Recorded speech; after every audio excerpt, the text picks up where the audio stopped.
Hello students, welcome to my channel. This is Gunjan Sharma. आज के इस वीडियो के अंदर बात करने वाली हूँ रीट 2025 की तैयारी करने वाले उन स्टूडेंट्स के बारे में जो कि इंग्लिश मीडियम से हैं। काफ़ी स्टूडेंट्स का ये कमेंट में क्वेश्चन आता है कि इंग्लिश मीडियम की आप बुक्स बता दीजिए जहाँ से हम रीट की तैयारी कर सके, क्योंकि आप मार्केट में देखोगे तो रीट के अंदर आपका जो भी सिलेबस है वो पूरा आपको हिंदी मीडियम के अंदर ही मिलेगा। चाहे आप यूट्यूब पर क्लासेस देखिए या फिर मार्केट में कोई भी बुक खरीदने जाएंगे, सभी आपको हिंदी मीडियम के ही मिलेंगे, क्योंकि इंग्लिश मीडियम के बहुत कम स्टूडेंट्स होते हैं जो कि रीट की तैयारी करते हैं। इसलिए रीट का कंटेंट आपको इंग्लिश मीडियम में मिल ही नहीं पाएगा। तो अब स्टूडेंट्स का ये डाउट है कि हम इंग्लिश मीडियम वाले बच्चे कहाँ से पढ़े। तो देखो, मैं आपको एक तरीका बता रही हूँ। रीट का जो सिलेबस है सेम वही सिलेबस है सीटेट का। जैसे रीट आपका राजस्थान लेवल के लिए है, ऐसे ही सीटेट है इंडिया लेवल के लिए। सेंट्रल स्कूल्स के अंदर जो टीचिंग एलिजिबिलिटी टेस्ट होता है, जैसे ये राजस्थान लेवल का रीट हो गया, जो आपका इंडिया लेवल का है वो है सीटेट। तो दोनों का सिलेबस सेम है, क्योंकि दोनों ही पात्रता परीक्षा है। इनको आपको जस्ट पास करना होता है, क्लियर करना होता है, ताकि आप आगे जो थर्ड ग्रेड की एग्जाम्स है उनके लिए क्वालिफाई हो जाए। तो राजस्थान स्कूल्स के लिए रीट हो गया, और जो सेंट्रल स्कूल्स होते हैं जैसे KVS, NVS, EMRS, इनके जो सेंट्रल स्कूल्स हैं उनके लिए आपको सीटेट पास करना पड़ता है। तो दोनों ही एक टीचिंग एलिजिबिलिटी एग्जाम्स है। दोनों का सिलेबस सेम है, पेपर पैटर्न भी सेम है, मार्किंग पैटर्न भी सेम है। तो यदि आपको रीट की बुक नहीं मिल रही है इंग्लिश मीडियम के लिए, तो आप सीटेट की बुक खरीद लीजिए, जो भी आपको बेस्ट लगे। सीटेट एक इंडिया लेवल का एग्जाम है, तो इंडिया के मतलब हर स्टेट के स्टूडेंट्स इस एग्जाम को देते हैं, इसलिए हर स्टेट में हिंदी तो चलती नहीं, इसलिए सीटेट की बुक आपको इंग्लिश में मिल जाएगी। इंग्लिश मीडियम में भी अवेलेबल होती है सीटेट की बुक्स, और हिंदी मीडियम में भी अवेलेबल होती है। रीट और सीटेट का सिलेबस दोनों सेम है।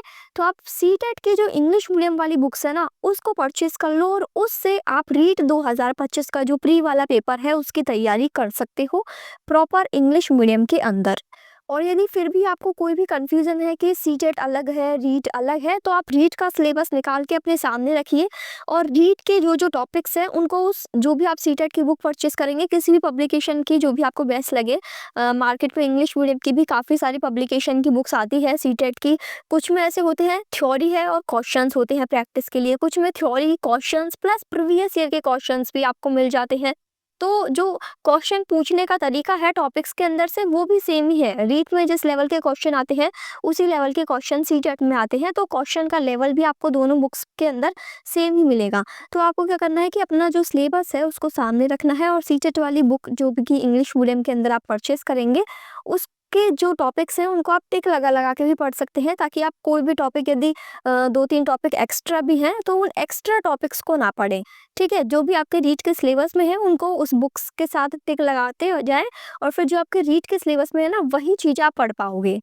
अब ये जो मैं आपको सजेशन दे रही हूँ रीट के लिए सीटेट की बुक परचेस करने का, वो सिर्फ और सिर्फ इस वजह से दे पा रही हूँ क्योंकि मैंने खुद ने दोनों एग्जाम्स क्लियर किए हुए हैं। जो मैंने रीट के लिए पढ़ा वही मैंने सीटेट के लिए पढ़ा, और दोनों में ऑलमोस्ट सेम चीज़ें हैं। ऑलमोस्ट क्या, आपका पूरा पेपर ही सेम है, सेम तरह के क्वेश्चन आते हैं, सेम चीज़ें आपको पढ़नी है। चाइल्ड डेवलपमेंट एंड पेडागोजी में जो जो थ्योरी आपके रीट में है वही थ्योरीज आपके सीटेट के एग्जाम में है, और मैंने दोनों के लिए सेम कंटेंट पढ़ के रीट 2022 और सीटेट 2022 क्लियर किया हुआ है। आप लोगों ने मेरी यदि वो वाली वीडियोस नहीं देखी हैं तो वो आपको प्लेलिस्ट में मिल जाएगी। रीट एग्जाम का जो प्लेलिस्ट है उसके अंदर मैंने रीट से रिलेटेड इंपॉर्टेंट वीडियोस बनाई हुई है, तो वो उसके अंदर आपको मेरी जो रीट का मैंने किस तरीके से पढ़ाई करी, कहाँ से पढ़ाई करी, कौन कौन से टॉपिक्स किस किस यूट्यूब चैनल से तैयार किए, वो सारी चीज़ें मैंने उस वीडियो के अंदर बताई हुई है, तो उस वीडियो को आप देख सकते हैं।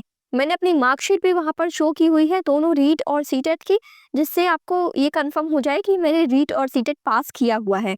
ठीक है, तो यदि इंग्लिश मीडियम के स्टूडेंट्स को बुक से रिलेटेड कोई इशू है, तो आप सीटेट की इंग्लिश मीडियम की बुक परचेस करके अपने रीट का जो प्री वाला एग्जाम है उसकी तो पूरी तैयारी आपकी सीटेट वाली कोई से बुक से आप कंप्लीट करके आराम से पास कर सकते हो। रही बात मेंस की, तो मेंस के लिए मैंने आपको जो एक पहले वीडियो बनाई थी उसके अंदर मैंने आपको बताया था कि आपको जो मेंस का सिलेबस है उसको कैसे तैयार करना है इंग्लिश मीडियम के लिए, क्योंकि उसके लिए शायद पर्टिकुलर आपको बुक ना मिले। रीट के लिए तो कोई बुक है ही नहीं इंग्लिश मीडियम की, लेकिन फिर भी आप जैसे सब्जेक्ट वाइज करना चाहो ना तो आप कर सकते हो। जैसे चाइल्ड डेवलपमेंट एंड पेडागोजी वाला पार्ट है, तो उसके लिए वही आपको जो आपने सीटेट के लिए पढ़ोगे, सीटेट की बुक के अंदर जो चाइल्ड डेवलपमेंट एंड पेडागोजी वाला पार्ट है वो वहाँ से पढ़ सकते हो इंग्लिश मीडियम के लिए। फिर जो आपका सब्जेक्ट है कंटेंट जैसे मैथ एंड साइंस, तो मैथ वाले स्टूडेंट्स के लिए तो चाहे हिंदी हो इंग्लिश हो, मैथ तो मैथ रहेगी, तो मैथ तो आप कर लोगे। साइंस को आपको कैसे पढ़ना है इंग्लिश मीडियम के लिए, तो वो मैंने उस वीडियो के अंदर आपको बताया हुआ है बहुत अच्छे से कि किस तरीके से आपको इंग्लिश मीडियम की एनसीईआरटी बुक्स में से अपना साइंस कवर करना है। फिर भी यदि आपका अभी भी कोई डाउट है इंग्लिश मीडियम की बुक्स को लेकर या इंग्लिश मीडियम के कंटेंट को लेकर, तो आप कमेंट सेक्शन में अपने डाउट्स लिख सकते हैं। इसके अलावा जो भी अदर रीट के तैयारी कर रही हैं, रीट 2025 की और इंग्लिश मीडियम से है, उन तक ये वीडियो शेयर करिएगा। And if this video is helpful for you, then please like this video and subscribe my channel for getting more important videos related to REET exam 2025. Thank you for watching this video.